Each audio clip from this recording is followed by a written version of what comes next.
Hello and welcome to NACIC World Podcast, coming to you live from the beautiful country of Switzerland.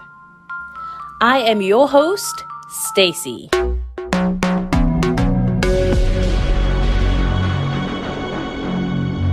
Welcome back to our listeners all around the world. Guys, we have made it through Christmas, and that is really something to be thankful for. I know that it wasn't easy for many of you out there listening, and I want to really thank you all for your messages and your emails. It's absolutely awesome when our listeners connect with us, so thank you. Let's get into our topic for today with the theme Pause and Reflect. I have the perfect weather for this theme today because it's snowing outside and the view from where I'm sitting is absolutely incredible. All I want to do is curl up with a warm cup of tea and reflect on everything that has happened this past year.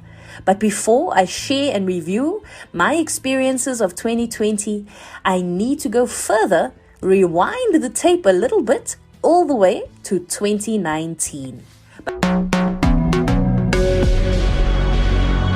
You are listening to NACIC World Podcast, coming to you live from Switzerland. Please follow us on Facebook, Twitter, Instagram, and subscribe to our YouTube channel and NACIC World Podcast platform. Our email address is podcast@nacinchina.com.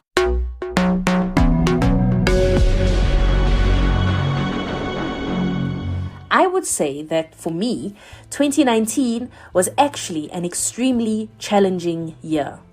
I can't put into words the stress, the frustration, and just turmoil that I went through in 2019. You see, I was completing my PhD at the time. And for those of you that have been through this experience, I'm sure you don't even want to listen anymore because it is just a mountain of a journey. The paperwork, your publications, dealing with professors and administration workers as well, it was a complete nightmare. And I'll tell you, I ask myself regularly, Stacey, why are you doing this to yourself? But you see, besides my own ambitions in my career, it was my mum that had the most conviction and belief that I will graduate and I will gain that title. Her faith was incredible. But unfortunately, I only focused on the visible issues in front of me.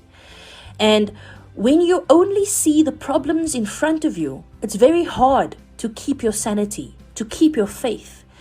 I went through every emotion in 2019. Not only because of my academic stress, but also personally. My relationships suffered a lot because I was so stressed and frustrated with my own situation that, in my opinion, I wasn't a very good friend or sister or daughter or even fiancée in 2019. Oh yeah, did I mention I was separated from my partner for almost the whole year? Yeah, we had to wait on various departments for papers to be approved and sent back and forth as we were preparing to get married.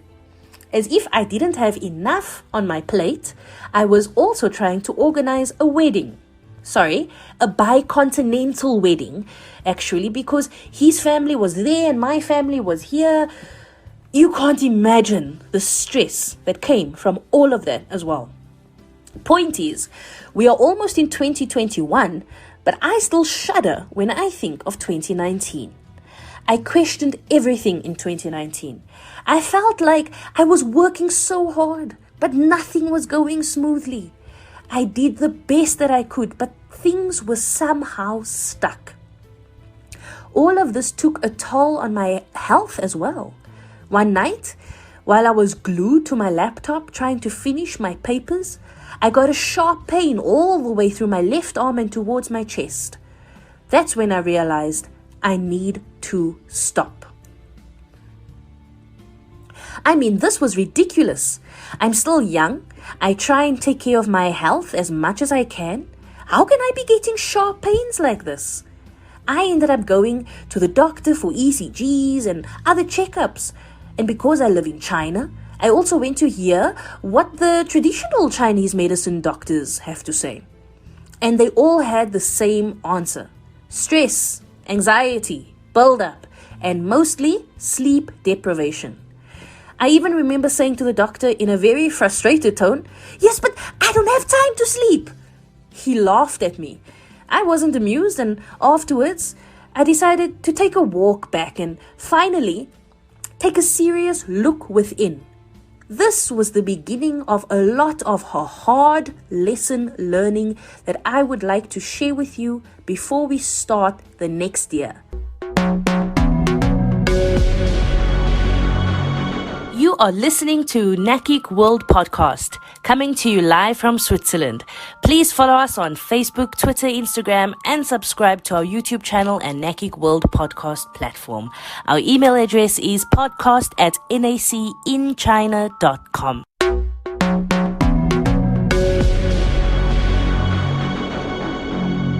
As I walked back from the doctor's office, I was relieved that they didn't find anything more serious. But I did realize that I need to make changes.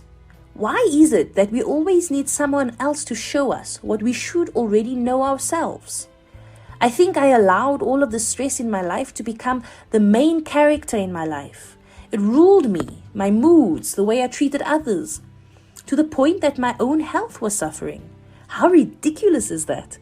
Yeah, now in hindsight it seems ridiculous, but it was an important life lesson that I had to learn. To stop, to listen, what is my body saying to me? And also, very importantly, not to be ruled or become a slave of my circumstances. Because in the end, we are all in control. But we don't realize it really. We make so many excuses that justify a lot. Like, I don't have time for this or that. I can't go to sleep on time because of this and that. It's just not right, and it won't bring a positive result. So finally, it was almost the middle of November 2019, and I was utterly depleted. In German, they say the word erschöpft. Ich bin fast erschöpft, which translates to I'm almost exhausted, but it basically means I'm at my very last. And that's how I felt at the end of 2019. I was still waiting for papers to come through. I was waiting for the announcement from my university about whether I passed the external review. And I was sick of waiting. Meanwhile, my best friend was working in Shanghai at the time, and her birthday was coming up. I decided to take a break and go and visit my good friend and enjoy a nice weekend with her. It was the best idea I ever had. It totally took my mind off my own stress. And guess what? On the last night of that weekend, just before I would fly back to my university, I got the good news. The wait was finally over. After a whole year of struggle, my professors were booking the dates, and I needed to finally get into GAE for the biggest meeting of my academic life. It was finally here. And actually, within 2 weeks, it was all over. Everything went perfectly, and I learned that it is time to start living my life in gratitude instead of allowing my circumstances to rule me, and to do it with intention, from the insignificant things to the great things. You are listening to NACIC World Podcast, coming to you live from Switzerland. Please follow us on Facebook, Twitter, Instagram, and subscribe to our YouTube channel and NACIC World Podcast platform. Our email address is podcast@nacinchina.com.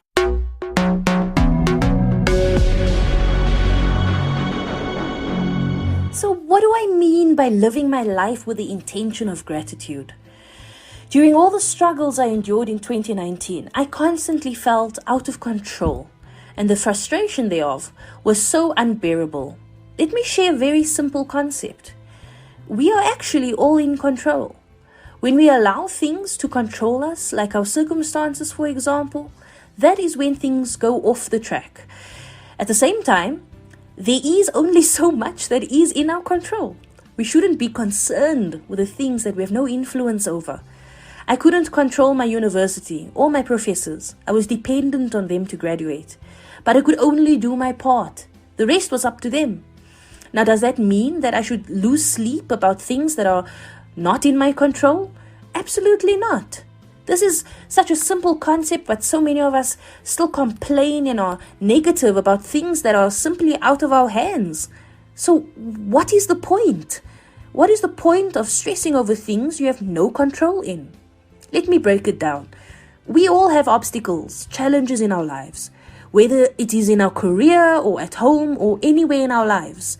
Our job is to do our part and to do it well. More than that, we simply cannot do. And with this realization, I walked into 2020 with full vigor, ready and excited to accomplish great things. Remember, I sacrificed in 2019. I had little to no social life. I didn't travel anywhere for the holidays. I spent the entire year focused on my university work and my career. I assured myself that in 2020, I can make up for it all. I made lists of all the places I wanted to finally travel to, all the things I wanted to do. Wow, I was so looking forward to 2020.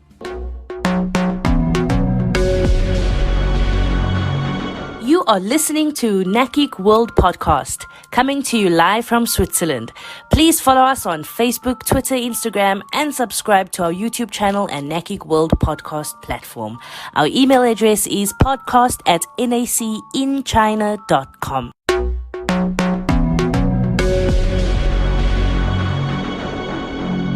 And here's where it gets a little bit interesting, because even though 2019 was extremely hard for me, December 2019 was awesome. I finally graduated with my PhD in economics, and also I got married. My Chinese professors congratulated me, saying that I have 双喜, which translates to double happiness. I was overjoyed. A year of so much, and finally the reward at the end. I couldn't be happier. But I started noticing something worrying in the local news in China, and internationally too. I remember talking to my family in China about this outbreak that happened in Wuhan.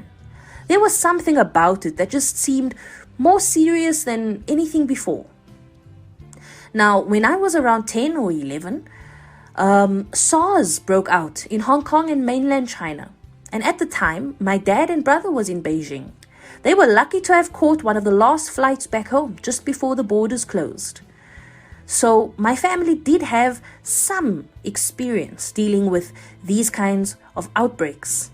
But this was different. We started sharing news reports with one another, avoiding big crowds, wearing masks. This was months before wearing masks became mandatory. As far as I was concerned, it was time for me to take a nice holiday in my beautiful hometown of Cape Town. And after the hard year I had in 2019, nothing was going to stop me in January 2020. I remembered I boarded my flight from Paris to Cape Town. I was wearing the K95 masks at the time, and everyone was staring at me as if I was carrying a deadly plague. A flight attendant asked me, "Madame, vous êtes malade?" which means, "Are you sick?" And I proceeded to explain that no, I am not sick, but rather protecting myself. Thank you very much. It's remarkable how things changed so quickly in the weeks thereafter. That is it for today's episode. Please tune in next time for part 2. Until then, please follow us on Facebook, Twitter, Instagram, and subscribe to our YouTube channel and NACIC World Podcast platform. Our email address is podcast@nacinchina.com. NACIC World Podcast is broadcasted twice weekly, every Tuesday and Thursday at 3 p.m. Beijing time. Until next time, goodbye from a beautiful Switzerland.